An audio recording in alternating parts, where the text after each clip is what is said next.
I guess I can announce it here.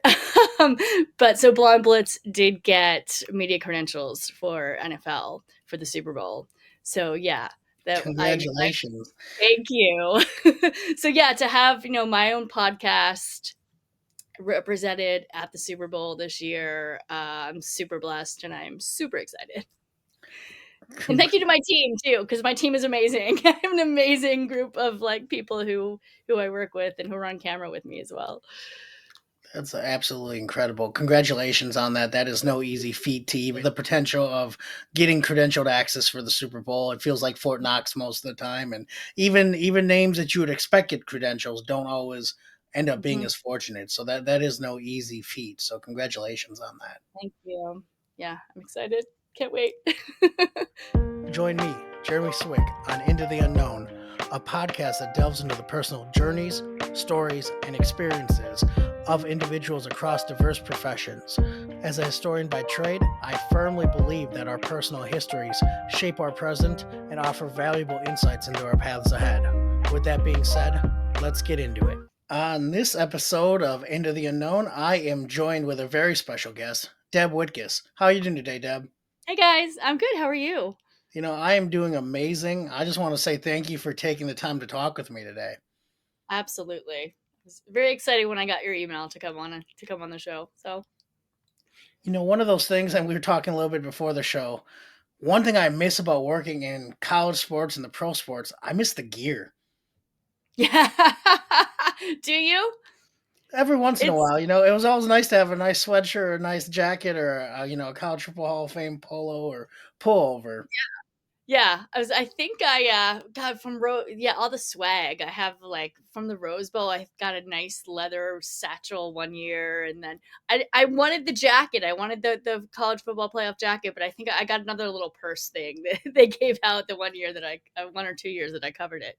So It's fun, and I'll say people obviously it's an amazing honor to be able to do things like that. But I also have mhm. to remind my friends, like we were working when that's happening. We're not completely just hanging out. I think a lot of times, it's assumed that we're hanging out, but it's a little bit of work too. Oh, it's a lot of work. Yeah, it's not just a little bit of work, it's a lot of work. And it's a different mindset. When you go as a fan, you're able to have, do the wave and you're able to yell and scream for your team. But when you're in that press box, it's a whole other thing. You have to be professional. You can't cheer. You can't stand up. You can't. I mean, you can stand up to like actually get out of your seat. But if there's a touchdown and your team makes a touchdown, you can't celebrate. So you'd be very Switzerland. So yeah, I mean it's fun, it's a blast. I mean, oh my god, we get to do sports. Like it's so much fun. But yeah, it's not as fun sometimes as people think it is. It's hard work, it's long days, but completely worth it. I completely agree. I always say I need like after the bowl game season, I always need like a bowl decompression week or so where I just don't look at sports and just kind of hang out and kind of hide in my room. I'm like that with Super Bowl. With Super Bowl week, it's coming up, obviously, and I just sleep. I sleep for about a week after I'm done, and it's funny because like by the time you get with the whole entire Super Bowl week, it starts off on Monday. You've got the media day, where you're interviewing all of the players and the coaches, and that's a madhouse.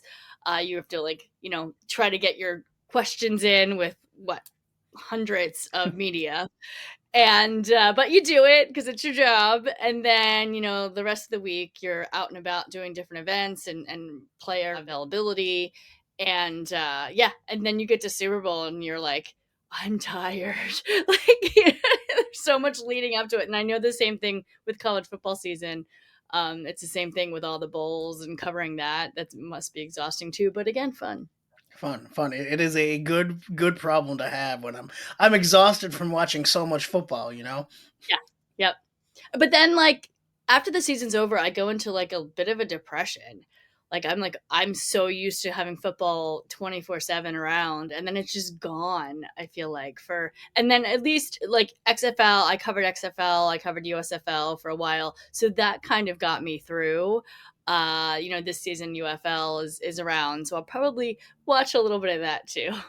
because like I start to get the itch after like 2 or 3 weeks, and I'm like, I don't know what to do because there's no football.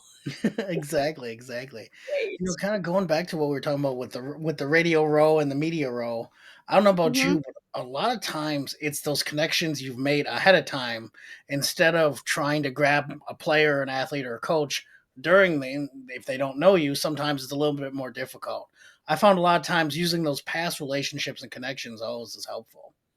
It is, yeah. No, if you things come, you meet somebody, and I always say everybody has a story, and I talk to as many people as possible all of the time because I know that like, I might not see that person for 5 years, but when they pop up, and we remember a conversation, or we had something in common, and I can reintroduce myself. It helps.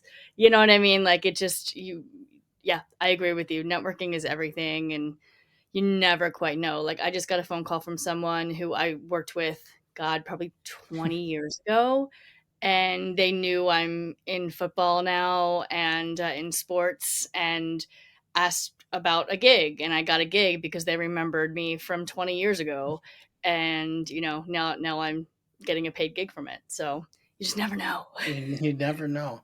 And so speaking of networking, how are we actually connected? I know you reached out with me to me on IG, and we talked. I know, I'm sure we have a ton of people in common, right? Yeah, so it's funny because it was definitely IG. I've learned social media has become my into talking to more people, but I was fortunate enough to have Dr. Jen Welter on the Yes. podcast maybe a year or two ago now. But again, always watching and seeing what other people are doing, who they're interacting with. And then I saw your podcast, which we'll definitely get into. And I thought she would be a great person to have on the show. Thank you. I appreciate that. And Jen's like, I love Dr. Jen. She's fantastic. One of my good friends. I'm actually working with her at this upcoming Super Bowl. She's doing 4 different events. So she's got the kick glass, which is it's like a dedication to women in football. So she's got different, different, like, it's almost like a yearbook, almost like a museum yearbook. It's an exhibit, I guess you would say. And so she's got that going on. Also, a day in the life, which she'll have about 200 women learning the game of football. It's an all day thing. It's so much fun. That she starts with her playbook, and then she's different, former NFL players as coaches, and you just go to different stations and learn which each of the players on the field does. It's such a great experience, and she has some fun stuff for the ladies as well: hair, makeup, champagne, roses. Like, she goes all out in her events. And then also she's doing. There's also a screening of the Hurricanes, which was one of the first female football organizations. So there's a documentary on that, and then also she has her Gridiron Girls Camp, and that's going on as well. So that's with 18th Ward and Jen. So she's got a lot going on at Super Bowl. I'm super proud of her, and I can't wait to be a part of it. Yeah, it was so great. I had featured her and a few other women in a exhibit I did when I was at the College Football Hall of Fame, and that's Mhm. how we first got connected. So again, going back, that was years, maybe 4 or 5 years ago, and of course, stayed in contact as much as you can. People are busy, but always trying to, I think, support people who have a message you believe in is always crucial. Absolutely, yeah. And I actually remember her talking about that exhibit. So yeah, that's crazy. See how we're connected. That's the way this industry works. It really is, and that's why any chance I get, I try to help people steer them the right direction. Whether it's internships, maybe I can't provide one, or I'm no longer there. But hey, you should talk to such and such. And I think that's one Mhm. way I got my start in the sports and the museum world. So give back when you Yes. can. I agree with you, and I always try to help people too. And I actually talked to an intern today who might be interning for me for Super Bowl week, and friend of a friend. And yeah, no, I agree with you. I always try to help everyone as much as I possibly can, if I can. You know what I mean? So sometimes you can't, but I always try to do it as much as possible because I think, you know, it's good to have good karma too. And I just like helping people. I like people. I like seeing everybody succeed in life, and if I could help, another person do that, it makes me smile. I couldn't agree more. I also tell people it's such a big world. It's a big ocean. There's multiple oceans in the world, and I think there's enough room for everyone to succeed, even I, in something as competitive as sports. I agree I with you. think there's room for everyone. I agree. I think if it's your passion and you go, people will see that. And I do think there's room for everybody. Is it Alana Rizzo? She's MLB, a reporter for MLB. I went to a conference and she spoke, and she was fantastic. And she said that too. She was like, late. It was a woman in sports, ladies. It was a wise event, and she was like, ladies, there are positions for every single one of you sitting in these seats, and you just have to find it and you just have to work towards it. So I've kind of always kept that in the back of my head too, that if she believed in everybody who was sitting there. So I believe in everybody. So I think everybody has a place as long as you're passionate. Yes, and I want to go back a little bit on your story, your comic book issue number one, that origin story. Who are you, and what really got you into sports, and where you are today? Sure. So I don't necessarily come from a sports background, or a sports media background, I should say. I come from more of a lifestyle, nonfiction, reality background, but I will say I grew up with sports. So my dad played MLB. He played for the minors for the Philadelphia Phillies. So I grew up with a baseball in my hand, or a softball, I should say. Watch my dad. My dad was also a professional bowler as well. So kind of feel like he wanted a boy. He got a girl who loved sports. Didn't matter to him, right? So yeah, that's what I really watch my dad. I was always a huge fan.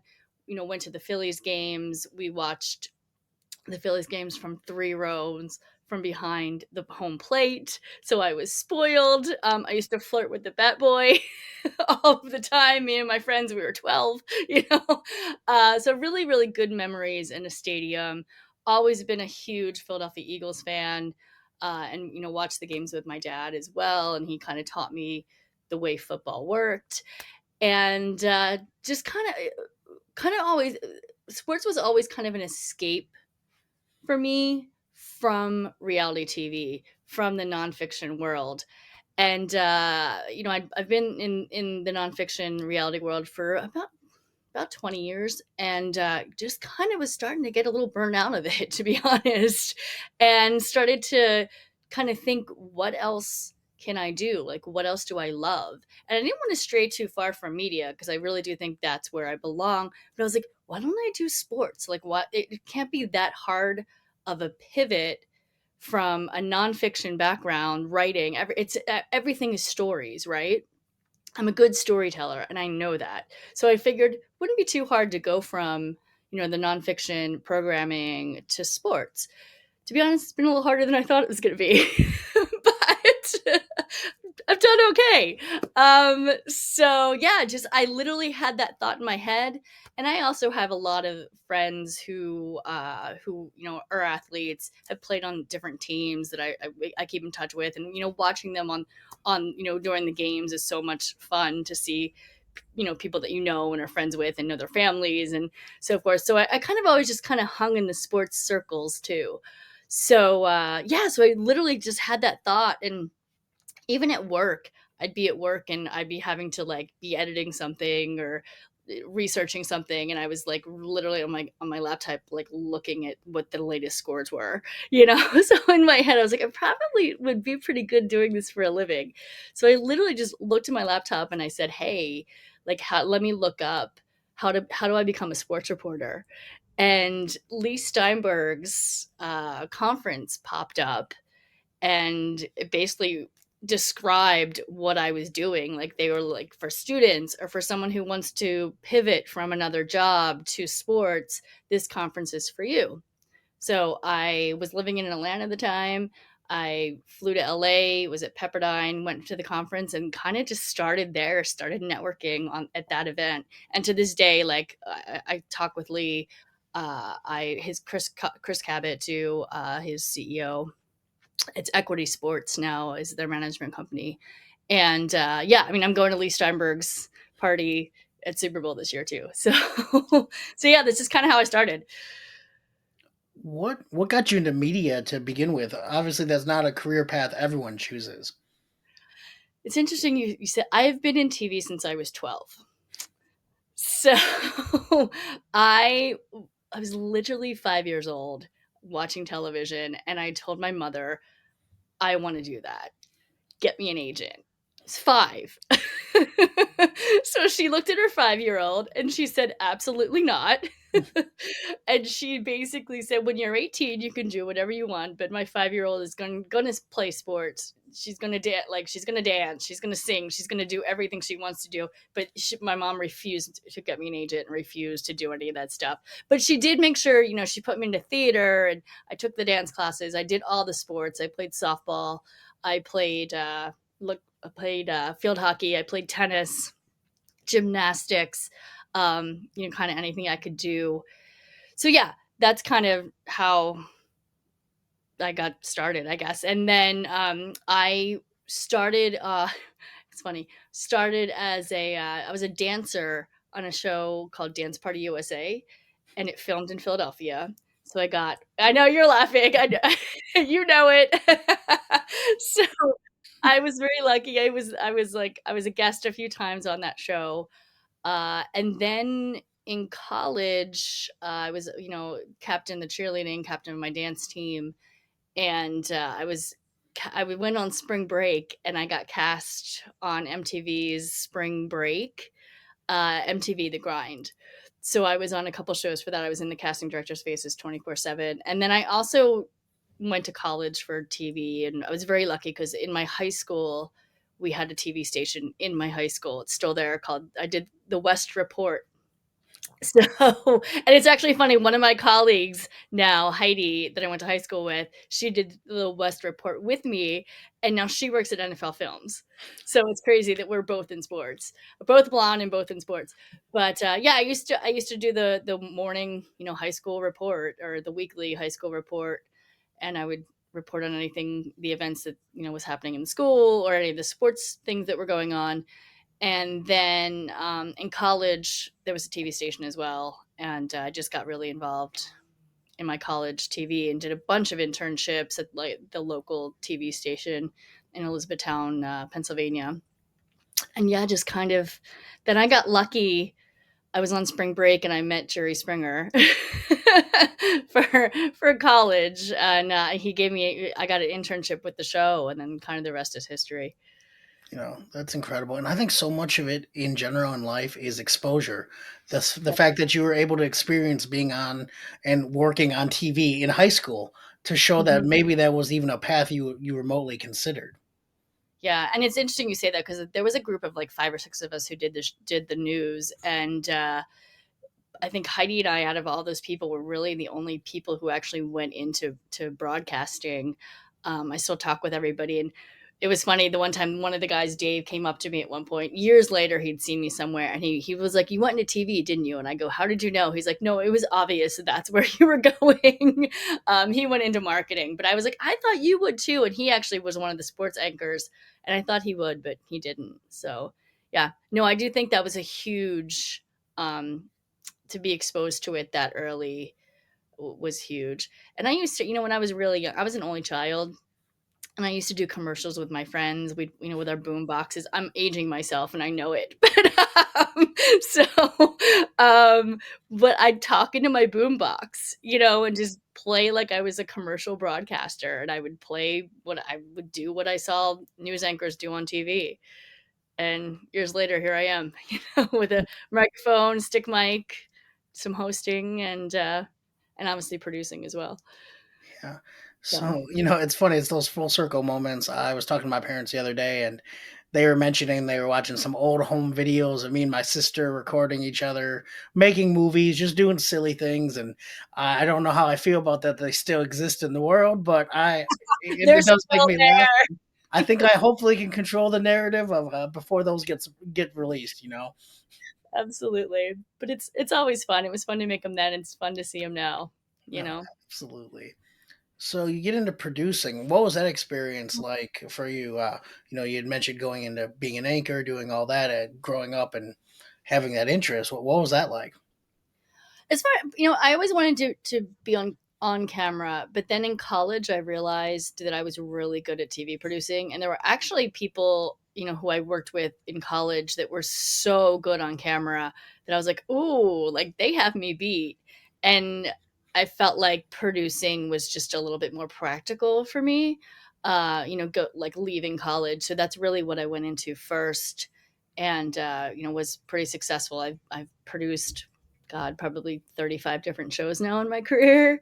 And like I said, got a little not bored of it, but it is what it is. And I was like, let me like kind of always dabbled still in front of the camera.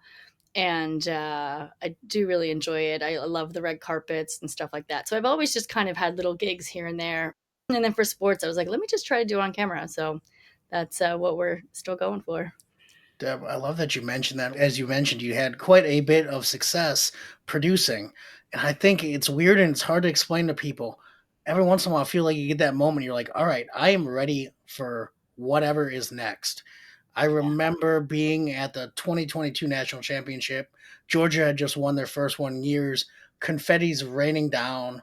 And Yep. mentally, I'm like, I'm ready for what's next. I don't know when it's going to be, but I am ready for whatever that might be. And it was just kind of a weird, surreal moment of while there was actual confetti coming down because they had won the championship, but also on more like a personal journey, it was kind of one of those moments where I was excited and wasn't really sure what was going to happen next. Yeah, absolutely. And kind of had a little bit of that moment last year for me with the Blonde Blitz. I originally had a co-host last season, and she decided during the summer that it wasn't something that she wanted to continue doing.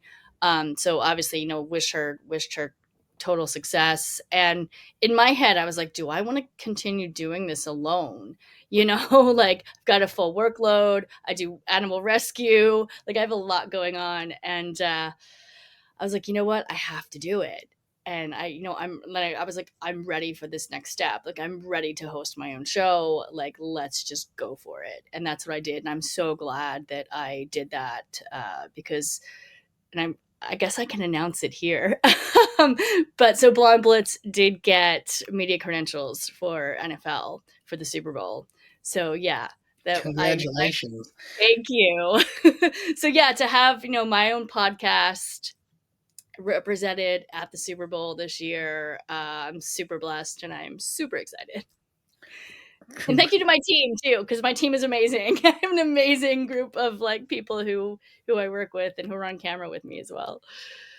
That's absolutely incredible. Congratulations on that. That is no easy feat to even the potential of getting credentialed access for the Super Bowl. It feels like Fort Knox most of the time, and even names that you would expect get credentials don't always end up being Mhm. as fortunate. So that is no easy feat. So congratulations on that. Thank you. Yeah, I'm excited. Can't wait. On everyone's journey, you make a choice, make a decision, not really knowing the outcome. Can you give me a time where you made it and just went for it? I feel like it's every day of my life, to be honest. I mean, there's been so many times where different jobs, different shows, you're like, I got a couple different offers for shows, and you're like, which one do I pick? Which one's the right one? I've never regretted anything in my life. I don't think that, I've always, but yeah, like, I mean, to be honest, like the one thing that pops into my head, just with the Jerry Springer show, I, had met Jerry on spring break. I went and called the internship coordinator when I got back to college because he had recommended, her name is Rhonda Funk. She's amazing, still to this day, one of my really good friends. And she basically was like, look, if you have enough guts to go up to Jerry Springer on spring break and ask for a job, you have enough guts to work here. I've got one spot left. Do you want it? And I was like, yes. And so I mean, it was scary. I was, 23 years old. I just graduated college. I was moving from, South Jersey, Philadelphia area to Chicago by myself without my friends, but like you have to do it. And I'm glad I did it because it started my career, like I just, and I wasn't sure. Like, and it's funny now people tell me, but my friends and my family weren't sure if I could do it. I'm like an only child, kind of a little bit shy here and there. Not anymore. I was. And they were like, and I love my hometown. I still do. And they were like, we weren't sure if you could do it. They're like, I think a lot of people expected me to like just cry and come back home, and I still haven't. So it's been several years now.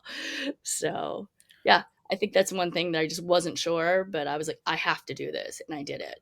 It's one of those moments where it's terrifying at the time.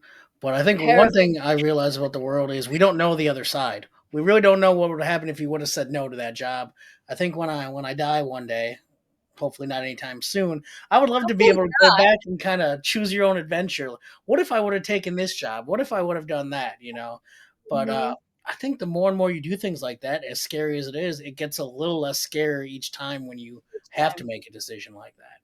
Well, and it makes you grow as a person, and I'm always about trying to, better my craft and to grow as a human as well as a sports reporter. And I'm always trying to learn. So I think to jump into something and not even think about it. It's when you get in your head. It's at least for myself. It's when I get in my head, that's when I screw things up. So if I just kind of go and have to do something or like think yeah, then like I'm golden. You know what I mean? It's still scary as hell. Like I remember sitting in that Chicago when I was in Chicago by myself and I went to go get something to eat. And I literally am just like sitting at this coffee shop looking at this, people in this huge city that I know nobody. And yeah, it was scary, but I did it. And, I continue to continue. I've moved so many times in my career. I've probably moved about 3 or 4 times now and had no friends and made them. And, when I moved to Atlanta, to be honest, football really helped me when I moved to Atlanta. Because it's such a huge football town and I love football. And so I'd make friends just watching football. And then it kind of brought me, to this point. No, it's so true. And then when you can cheer for your hometown team, whoever Yeah. that may be, it's one of those fun things. Especially as I've moved as well, it's always nice to have that little badge of pride for your team. Either on your shirt or on your hat or just wherever it might be. It's always, I think, a nice reminder of home, no matter how far or how many times you move. Yep. Yep. It's a funny story that just popped into my head that I'll share real quick. Huge Eagles fan, obviously, but I was in Atlanta and I was craving Tostitos. And I walked down to like the gas station from my work and I wanted Tostitos so bad. And there were the Tostitos and it had Falcons all over them. And the Eagles were playing the Falcons for the opening game. And I was like, I'm craving Tostitos, but I can't eat those. And I left. It's on principle. That's what it is. I'm a Packers fan. You guys took care of us this year, and we'll get you back, I'm sure. But it's so funny those little things. Like I can feel that in my soul of not buying a bag of chips because it has the wrong team's logo on it. Can't do it. Couldn't do it. And I was friends with some of the Falcons players. That's what was hysterical. But I was like, when the Eagles play the Falcons, I cannot associate myself with the Falcons. Not happening. Yeah, not even for Tostitos. I love it. Title of the podcast, Into the Unknown, and you've alluded to it a little bit. But what do you have going on now? What's next for you and the Blonde Blitz? I mean, like I said, we're at Super Bowl. I'll be networking at Super Bowl as the Blonde Blitz, and just connecting with as many people as I possibly can. And yeah, I mean, we're definitely going to be doing a season 3. We're going to be wrapping up this season after Super Bowl. I am probably going to do a combine show as well as a draft show as well, and then we'll kind of break and then take a hiatus and then come back probably in August of next year. So, but yeah, looking for any opportunities to grow the show. Um, I want to, maybe put out a casting call for some other host as well. Coming up for the 3rd season, and just I want to get more segments, more fantasy sports, more like just different segments too. You know what I mean? Like I just want to I want it to be a complete blitz of NFL stuff. So every week, like right now we've got comedy, Shay Holland. She's a HGTV designer. She works with a ton of athletes. So she comes on and gives a lot of NFL design tips. Alex White is on. She's a handicapper, third generation. She's fantastic with sports betting. Jason Cooper, he does a lot of fantasy work, so we have a segment on that. And then, yeah, we do hot takes. And then Ben Troop, he's a former tight end for the Buccaneers and the Titans. He comes on and does game picks with me. So, next season, I'd love to do maybe like a fashion thing, like a fashion segment, NFL fashion segment, maybe like a tailgating food segment. So, like I said, I just want to develop more and grow and make the show even better. I love that. I love that. It's funny because you mentioned hiatus. It's nice to have that little bit of planning time to retool. I don't work quite like that. I record a bunch of episodes and then I sit and have to watch them and be like, oh, I should have done this. All right, we're changing this. And so it's, I think it's a lot of learning, but I do love that idea of just kind of being able to continue to grow. And I tell my clients the first couple episodes, we're throwing all those away because you don't know what you're doing. You're still figuring it out. And it's fun to see you grow more and more. Yep. Yep. And I think that the show has grown a lot from season 1 to season 2. And not that season 1 was bad at all. You know what I mean? It's just something to grow. And season 3 will be even better. So So Deb, if people want to learn more about you, your podcast, where can they find you on social media? Where are you at? sure. So on IG, I'm at the Blonde Blitz, as well as at Sport Report Deb. And TikTok is Blonde Blitz Pod. And then also website The Blonde Blitz, and Facebook I'm Debra Whitcas too, or Debra J Whitcas on Facebook. So I'll make sure to link all that in the show notes. But Deb, again, I wanted to thank you so much for just taking the yeah, time to talk with me. I really appreciate it, getting to know you a little more, and I'm just excited to see where everything goes. yeah, no, I'm. Thank you so much for having me. This was super fun, and I hope to come back at some point. We'll talk soon. All right, thank you. Did you any value or entertainment? I would love if you shared it with others, liked, subscribed, and really just help the podcast grow. Again, tell a friend, tell a foe, just anyone who might enjoy hearing some stories of people's own journeys and what got them to where they are today. Till next time.